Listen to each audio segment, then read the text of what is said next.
कर आए हैं आप सभी के लिए व्हाइट आउट मूवी की कहानी। फिल्म की शुरुआत साल 1957 के अंटार्कटिका से होती है। विंटर का मौसम था जब अंटार्कटिका में 6 महीने के लिए रात होती है और ऐसे में एक रशियन एरोप्लेन अंटार्कटिका में पता नहीं क्या करने आता है, मगर प्लेन के दोनों पायलट आपस में बात करते हैं कि बस हमें बेस पहुंचने में 6 घंटे बाकी है, चलो अभी अपना काम निपटा लेते हैं। इसके बाद इनमें से को पायलट उठकर शराब की बोतल लेकर पायलट केबिन से बाहर निकलता है और देखता है कि उसके 3 साथी में से एक साथी तो सो रहा है, तो वो जगह में दोनों साथी को वो शराब की बोतल देता है ताकि उनके बदन गर्म हो जाए। अंटार्कटिका में ठंड बहुत ज्यादा होती है ना, इसीलिए। लेकिन ये देखिए, अचानक वो उन पे गोली चला देता है जिससे कि तीसरा साथी भी जाग जाता है और पास ही में रखे गन से वो अंधाधुंध फायरिंग शुरू कर देता है, जिससे होता यह है कि प्लेन में छेद हो जाता है और प्लेन का बैलेंस बिगड़ने लग जाता है। अब इससे पहले कि प्लेन क्रैश करता है, ये लोग आपस की गोलीबारी में ही मारे जाते हैं और फिर इनका प्लेन बर्फ के चट्टानों से टकराकर टूट जाता है। तो बेसिकली इनके एयरप्लेन में एक बॉक्स होता है जो कि दोस्तों लॉक्ड है, तो पायलट उसके अंदर रखी चीज को हथियाना चाहते थे, इसीलिए उन्होंने अपने ही साथियों की जान ले ली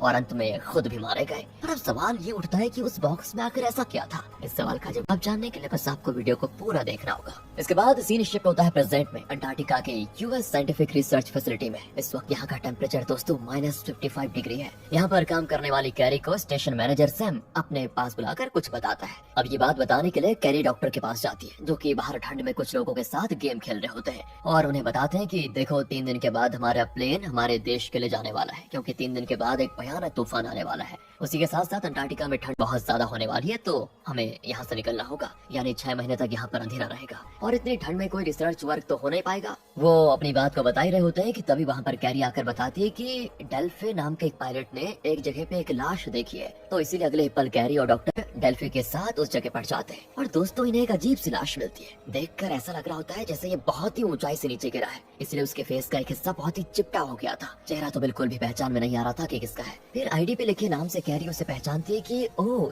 ये तो वैसे जो 1 साल पहले मेरे साथ काम कर चुका है, मगर वो इतनी दूर यहाँ पर करने क्या आया था? उसके पास सेफ्टी गियर्स भी नहीं थे, ऐसा क्या हो गया? इस तरह के सवाल उसके मन में आते हैं। अभी लोग यहाँ से लाश को लेकर बेस में आते हैं और उसकी अच्छे से जांच करते हैं, तो उन्हें लाश के पैर पर एक ताजा जख्म दिखाई देता है जिसपे जल्दबाजी में सिलाई की गई है। साथ ही दोस्तों चेस्ट पे एक्स से हमला करने के निशान भी होते हैं और यहाँ तक कि अभी तक किसी ने भी वैस की मिसिंग होने की रिपोर्ट नहीं लिखवाई, यानी वैस की मौत कोई नॉर्मल बात तो नहीं है, पक्का किसी ने उसे जानबूझकर मारा होगा। मगर अंटार्कटिका में आखिर कौन खूनी हो सकता है जिससे वैस को कोई दुश्मनी हो? और अब कैरी कहती है कि मैं कातिल का पता लगाऊंगी। तभी डॉक्टर्स को कहते हैं कि अरे 2 दिन में विंटर शुरू होने वाला है, तुम तो विंटर में अपने घर जाने वाली थी ना, अब क्या? अगर तुम उस फ्लाइट से नहीं गई तो फिर तुम्हें 6 महीने यहीं पर रहना होगा, इस बात को ध्यान में रखना तुम। तभी कैरी कहती कि नहीं, मैं 6 महीने और तो नहीं रुक सकती यहाँ पर। तो डॉक्टर भी कहते हैं कि ठीक है, मेरे पास एक आइडिया है, हम लाश को प्लेन में डालकर यूएस लेकर जाएंगे और फिर FBI आराम से इस केस को इन्वेस्टिगेट करेगा। इसके बाद कैरी सारी बात जाकर सैम को बताती और उससे पता चलता है कि वैस,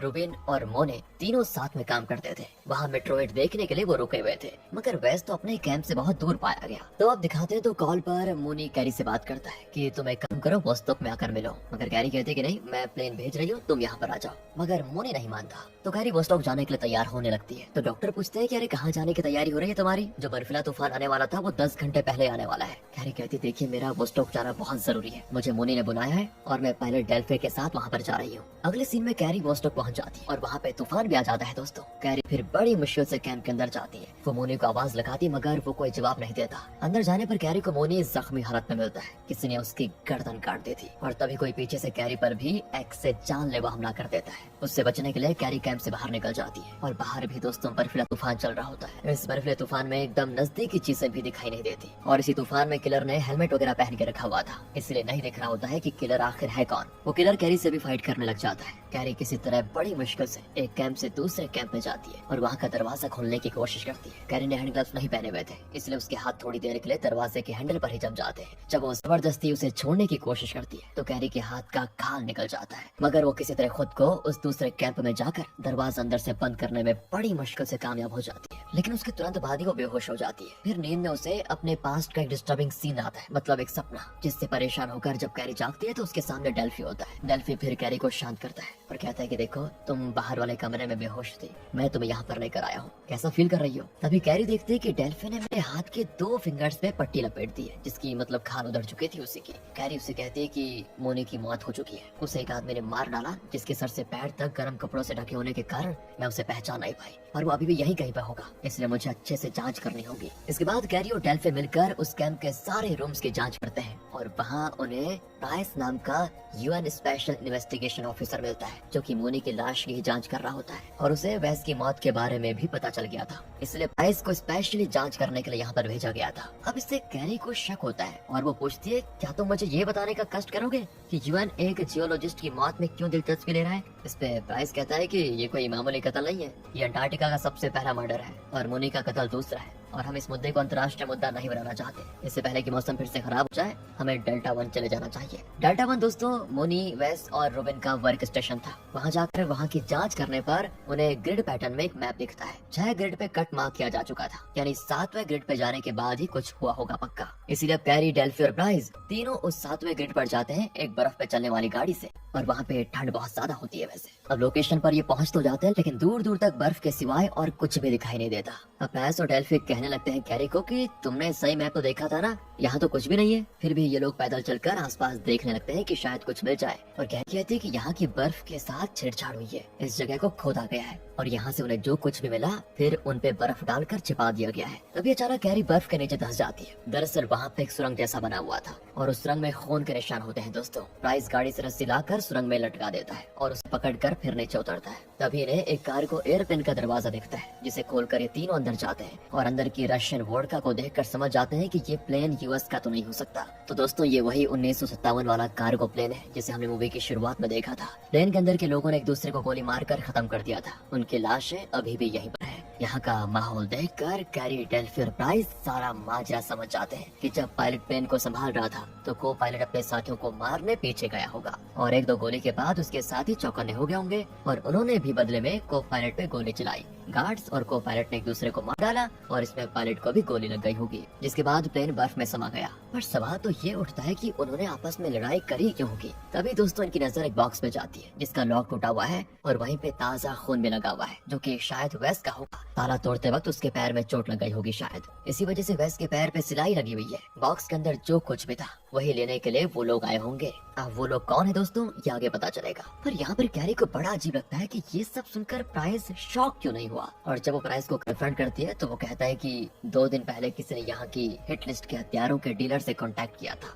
और जिन्होंने कांटेक्ट किया था ना वो इस बॉक्स से मिले 6 कैनिस्टर्स को बेचने का इंतजाम कर रहे थे। पर उन कैनिस्टर्स में था क्या यह हमें नहीं मालूम, लेकिन 50वीं सदी में सोवियत ने न्यूक्लियर प्रोग्राम में यूज होने वाले मटेरियल छिपाए थे। अगर इस बॉक्स में उन्हें न्यूक्लियर मटेरियल मिला है तो वो खुले बाजार में जाने से किसी गलत हाथों में जाने वाला है। अब ये लोग आपस में बात कर रहे होते हैं कि इन्हें तेज आवाज सुनाई देती है। ये जैसे प्लेन के गेट को देखने जाते हैं कि बाहर क्या हो रहा है तो अचानक बर्फ का ढेर गिर कर प्लेन का दरवाजा ब्लॉक कर लेता है और ये लोग पीछे हटकर फटाफट अपनी जान बचाते हैं। तो दोस्तों यहाँ फिर से बाहर बर्फीला तूफान चलना शुरू हो गया है। सुरंग धंस चुकी होती है और प्लेन का दरवाजा बर्फ से लॉक। तो सवाल ये आता है कि अब ये तीनों यहाँ पर कितनी देर तक सरवाइव कर पाएंगे, क्योंकि जल्दी यहाँ जो ऑक्सीजन है वो भी खत्म हो जाएगा और दम घुटने से मरने में तो टाइम भी लगेगा, मगर इतनी ठंड की वजह से ये पहले जमकर मर जाएंगे। इसीलिए यहाँ पर इनको अपना दिमाग और भी तेज दौड़ाना होगा कि आखिर हम यहाँ से सही सलामत कैसे बाहर निकले। ऊपर से इनको एक और समस्या है कि फोन में नेटवर्क भी नहीं है। डेल्फी कहता है कि लगता है हमें ये बर्फ खोद कर ही ऊपर जाना होगा। तो कैरी कहती है कि बेवकूफ, हम खोदेंगे किससे? ये बर्फ इतनी मोटी है, 20 फीट की होगी और ऊपर तो किसी को पता भी नहीं है कि हम यहाँ नीचे फंसे हुए हैं। तो कौन बचाएगा हमें?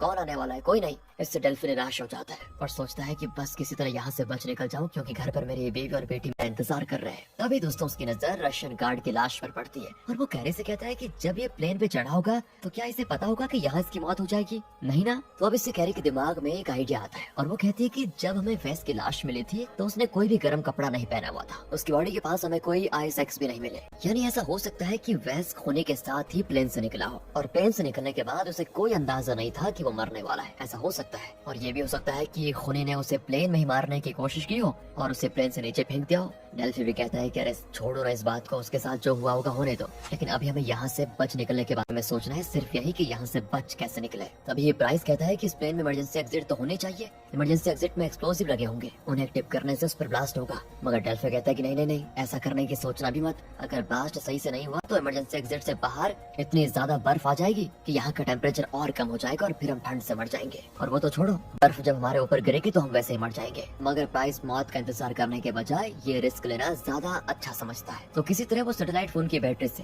पावर लेकर ब्लास्ट को एक्टिवेट करवा देता है और थैंक गॉड कि ब्लास्ट बिल्कुल सही से हो जाता है और इमरजेंसी एग्जिट से ये तीनों बाहर निकलने में कामयाब हो जाते हैं। बाहर अभी भी तेज बर्फीला तूफान चल रहा होता है। ये तीनों किसी तरह गाड़ी में जाकर बैठते हैं और डेल्फियो गाड़ी स्टार्ट करने की कोशिश करता है, मगर गाड़ी भी ठंडी हो चुकी होती है तो स्टार्ट नहीं होती। मगर कुछ देर लगातार कोशिश करने के बाद गाड़ी शुरू हो जाती है। इसके बाद ये तीनों मेन बेस पर जाते हैं। वहाँ सैम को जब सारा माजरा पता चलता है तो वो अपने देश के सीनियर से बात करके जल्द से जल्द प्लेन को भेजने के लिए कहता है, जिसमें बैठकर यहाँ के सारे एम्प्लॉयज वापस अपने देश जा पाए, क्योंकि सैम अब किसी की भी जान को खतरे में नहीं डालना चाहता। मगर दोस्तों कैरी है कि बस उसे कातिल के बारे में जानना है। तो वो सैम से कहती है कि जब वेस की लाश मिली थी तो वो पूरी तरह से जमी नहीं थी, यानी उसे मरे हुए ज्यादा से ज्यादा एक ही दिन हुआ होगा। इसलिए मुझे डेटाबेस से बस ये इन्फॉर्मेशन चाहिए कि उस दिन उस एरिया में प्लेन कौन लेकर गया था। सैम कहता है कि हम सभी कैंप खाली कर रहे हैं, 20 मिनट के अंदर सब यहाँ से उड़ने वाले हैं। और ये तुम्हारे हाथ को क्या हुआ? तो कैरी कहते कि मेरे दस्ताने खो गए थे इसलिए मेरे हाथ जम गए थे, बस और कुछ नहीं। फिर भी सैम कैरी को एक बार डॉक्टर से मिलने को कहता है और डॉक्टर जब कैरी के हाथों की पट्टियां खोलते हैं तो देखते हैं कि उसके 2 फिंगर्स बिल्कुल बेजान हो गए हैं। जब वो उनमें सुइयां चुभाते हैं तो कैरी को दर्द भी महसूस नहीं होता।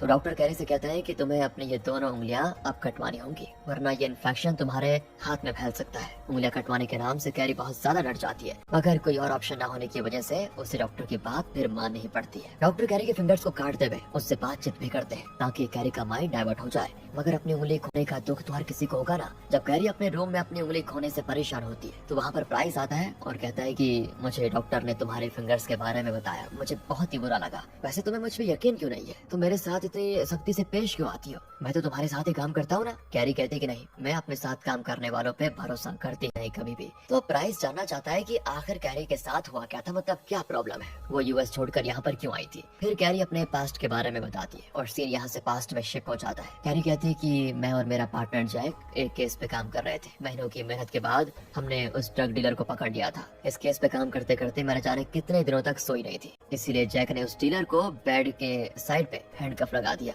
और मुझसे कहा कि थोड़ी देर के लिए सो जाओ, कुछ नहीं होगा तुम्हें। मैं भी जब सोकर उठी तो हैंडकफ खुला हुआ था और वो डीलर कहीं पर भी दिखाई नहीं दे रहा था। शायद जैक उसे वॉशरूम लेकर गया था और वो दोनों तुरंत ही वापस आ गए। फिर मैं फेस वॉश करने के लिए वॉशरूम गई। अचानक डीलर ने मुझ पे पीछे से हमला कर दिया। तभी मैंने तो उसे फाइट करके बेहोशी कर दिया, लेकिन तभी मुझे जैक का ख्याल आया कि पक्का उसको डीलर ने नुकसान पहुंचा दिया होगा।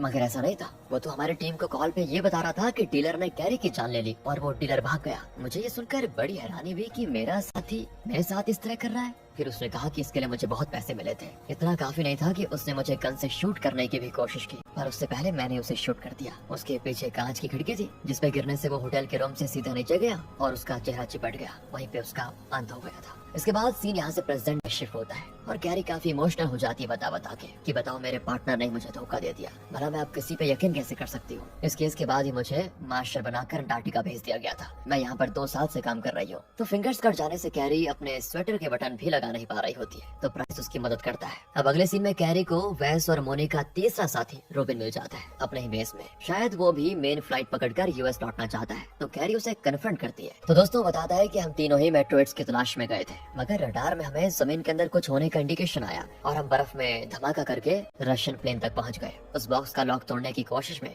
वेस ने अपनी टांग पूरी तरह से घायल कर ली, इसीलिए हमने रेडियो पे हेल्प मांगी थी और यहाँ से एक पायलट भी वेस की मदद करने के लिए आ गया था। अब दोस्तों इससे पहले कि रोबिन आगे की स्टोरी बता पाता, वहाँ कैरी को ढूंढते ढूंढते डॉक्टर आ जाता है और डॉक्टर को देखकर रोबिन तो भागना शुरू कर देता है। भागते भागते वो खुद को एक रूम में ही लॉक कर देता है। तो दरवाजे पे शीशा लगा होने की वजह से कैरी उसको देख पा रही थी और कहती है कि देखो जो भी बात है बैठकर आराम से कर लेते हैं, इस तरह भाग क्यों रहे हो। तभी उस रूम के बाहर की ओर से दोस्तों मतलब जो दरवाजा था ना, उसे एक आदमी खोलकर रोबिन पे हमला कर देता है और गलती से दोनों रूम के बाहर गिर जाते हैं। ये कातिल वही है जिसने मोनी को भी मारा था और सर पे पैर तक गर्म कपड़े पहने होने की वजह से कैरी इस बार भी पता नहीं लगा पाती कि ये है कौन। बाहर तेज बर्फीला तूफान अभी भी चल रहा होता है। रोबिन तो अपनी जान की भीख मांग रहा होता है, पर वो कातिल रहम नहीं करता और रोबिन को मार डालता है। तभी पीछे से कैरी आकर उस कातिल पे शोवल से हमला करके उसे बेहोश कर देती है और इस तरह कैरी और प्राइस मिलकर उस कातिल को अंदर लेकर जाते हैं, उसके हाथ पर बांध देते हैं। उस कातिल का फेस रिवील हो जाता है। वो हार्डन नाम का एक आदमी है जो इसी बेस पे काम करता था, मगर हार्डन अपना मुंह खोलने को तैयार नहीं होता कि वो ये सब क्यों कर रहा है और उसके साथ कोई और भी मिला हुआ है या फिर नहीं। तो कैरी को हार्डन पे बहुत ज्यादा गुस्सा आता है क्योंकि हार्डन की वजह से ही उस दिन कैरी की उंगली की खाल निकल गई थी, फिर उसे अपनी दोनों उंगली कटवानी पड़ी।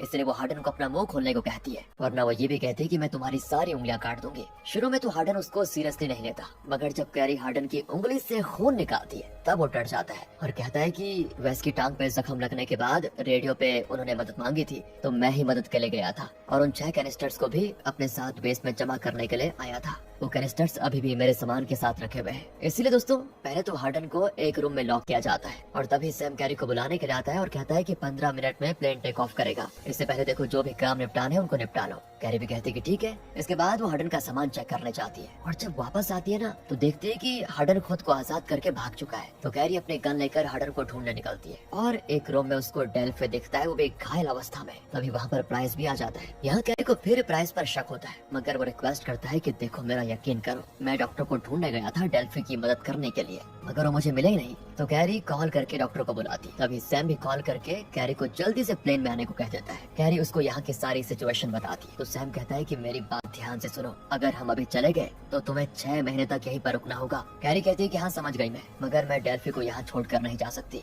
इसके कुछ देर के बाद ही प्लेन यूएस के लिए उड़ जाता है और यहाँ पर कैरी, डेल्फी, डॉक्टर और शायद हार्डन रह जाते हैं। मगर कैरी नोटिस करती है कि हार्डन अपने प्लेन की चाबी लेकर भागा है, यानी कि वो तेज तूफान आने के पहले ही अपने प्लेन से भागना चाहता है। और जब तक यहाँ पर डॉक्टर डेल्फी का इलाज करते हैं तब तक प्राइस और कैरी हार्डन को ढूंढने के लिए जाते हैं, उसे रोकने के लिए। ये दोनों किसी तरह हार्डन के प्लेन में घुस जाते हैं, मगर वहाँ तो हार्डन होता ही नहीं। एक्चुअली वो बेस में घुसकर कैरी और प्राइस को ना बेस के बाहर ही लॉक करना चाहता था। ऊपर से वहाँ पर तेज तूफान भी चल रहा होता है, इसलिए कुछ भी सही से दिखाई नहीं देता। वो तो अच्छा हुआ वहाँ पर रस्सियां लगाई हुई थी, उन्हीं रस्सियों की मदद से सब कुछ सही हो जाता है। एक्चुअली बर्फीले तूफान के वक्त लोग अपनी बैट उस रस्सी से अटैच कर लेते हैं जिससे कि तूफान में उड़ न जाए। उन्हीं रस्सियों से अटैच होकर कैरी और प्राइस हार्डन को ढूंढने लगते हैं। इसी दौरान दोस्तों दोनों बिछड़ भी जाते हैं और ऐसे भयंकर बर्फीले तूफान में जहाँ खुद को संभालना बहुत ही मुश्किल है, ऐसी सिचुएशन में वो दोनों फाइट करते हुए आगे बढ़ रहे होते हैं। लेकिन तभी दोस्तों कैरी को हार्डन दिख जाता है, वो उससे फाइट भी करती है। हार्डन तो आइस एक्स लेकर आ जाता है और कैरी पे उसको मारना चाहता है, लेकिन कैरी भी किसी तरह अपनी जान बचाती है और पीछे से प्राइस भी आकर हार्डन पे हमला कर देता है। काफी देर की भयंकर फाइट चलने के बाद कैरी हार्डन की बेल्ट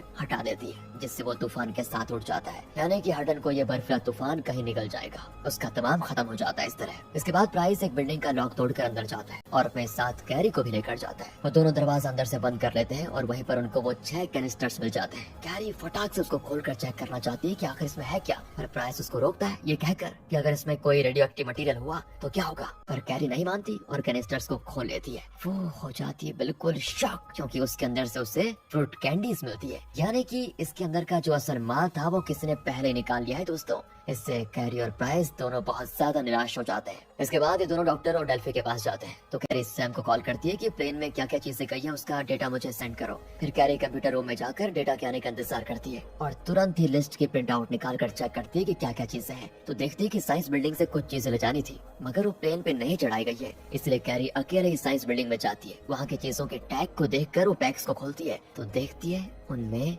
लाश है, रुबिन और वेस की। इस बार जब कैरी वेस की लाश के टांग पे सिलाई देखती है तो थोड़ी देर के लिए रुक जाती है और फिर अपने हाथ से पट्टी खोलकर अपनी उंगलियों पे लगे सिलाई को नोटिस करती है। और बात यह है कि दोनों की सिलाई का स्टाइल बिल्कुल सेम है, यानी कि हार्डन का पार्टनर कोई और नहीं बल्कि डॉक्टर है, क्योंकि हार्डन वेस की मरहम पट्टी करने के लिए उसे डॉक्टर के पास लेकर गया था, या फिर उसने डॉक्टर को कहीं पर बुलाया होगा। जिसके बाद डॉक्टर और हार्डन ने मिलकर डिसाइड किया कि कैनिस्टर्स में जो माल है उसे हम दोनों रख लेंगे और वेस को मार देते हैं और इसके बारे में किसी को पता नहीं चलेगा। और शायद उन दोनों का प्लान ये था कि वेस के साथ ही मुनी और रुबिन को ये लगेगा कि हमने वेस का इलाज करके उसको यूएस भेज दिया है। लेकिन एक चीज है, डॉक्टर ने कहा था कि वेस की लाश को हम प्लेन से यूएस भेज देंगे, तो फिर उन्होंने भेजा क्यों नहीं। यही सारी चीजें सोचते हुए कैरी वेस की लाश को अच्छे से चेक करती है और उसे वेस के पेट में सिलाई दिखती है दोस्तों, जो कि पहले नहीं थी सिलाई, यानी कि डॉक्टर ने इसको हाल ही में सिला है। जब कैरी उन सिलाई को काट कर वेस का पेट चेक करती है तो हैरान हो जाती है, क्योंकि उसके अंदर से कैरी को कच्चे हीरो की पोटली मिलती है। तभी वहाँ पर डॉक्टर भी आ जाता है। वो समझ चुका था कि मेरा पर्दाफाश हो चुका है। वो कैरी को कहता है कि ये रॉ डायमंड्स हैं, जिन्हें तराशने के बाद ही इनकी खूबसूरती निखर कर आती है। वैसे भी 50 सालों से वो हीरे बर्फ के नीचे दबे हुए थे, किसी को उनकी परवाह नहीं थी। मैंने इतने सालों से अपने देश के लिए काम किया, मैंने शादी तक नहीं की। इन हीरो को देखकर मेरे मन में विचार आया कि मैं इन्हें बेचकर रिटायरमेंट लेकर एंजॉय करूंगा। तो इसमें गलत क्या है, किसी का क्या ही बिगाड़ दिया मैंने, बताओ। ये सब कहते कहते डॉक्टर शराब पीने लग जाता है और कैरी कहती है कि किसी का क्या ही बिगड़ जाएगा। सीरियसली डॉक्टर, इन हीरो की वजह से कितने लोगों की जान गई और मेरी तो उंगली भी छिन गई। मैं तो आपकी दोस्त थी ना। खैर वो छोड़ो, इन सब बातों का कोई फायदा नहीं है, मुझे बस आपको गिरफ्तार करना होगा डॉक्टर। डॉक्टर कहते हैं कि वाह, मुझे पता है कि तुम मुझे गिरफ्तार किए बिना तो मानोगी नहीं, और तुमने सुना ही होगा कि साउथ पोल की लाइट्स इस वक्त कितनी खूबसूरत दिखती है। मैं आखिरी बार इसे देखना चाहता हूँ। इसके बाद डॉक्टर बिना किसी सेफ्टी के दरवाजा खोलकर तूफान में निकल जाते हैं साउदर्न लाइट्स देखने के लिए, और हमेशा हमेशा के लिए इसी अंटार्कटिका के बर्फ में खो जाते हैं। दरअसल डॉक्टर काफी शर्मिंदा हो गए थे कि उनकी वजह से कितने लोगों की जान गई और वो हीरो के पीछे पड़े हुए थे। इतने सालों तक इज्जतदार डॉक्टर बने रहने के बाद अब वो जेल की हवा नहीं खाना चाहते थे, इसीलिए उन्होंने बर्फीले तूफान की हवा खाना ज्यादा अच्छा समझा। फिल्म के आखिर में हम कैरी, डेल्फी और प्राइस को इसी बेस में रहकर 6 महीने गुजारते हुए देखते हैं। दोस्तों, इसी के साथ ये मूवी यहाँ पर खत्म हो जाती है। बाकी मिलते हैं आपसे अगली वीडियो में। ध्यान रखिएगा अपना।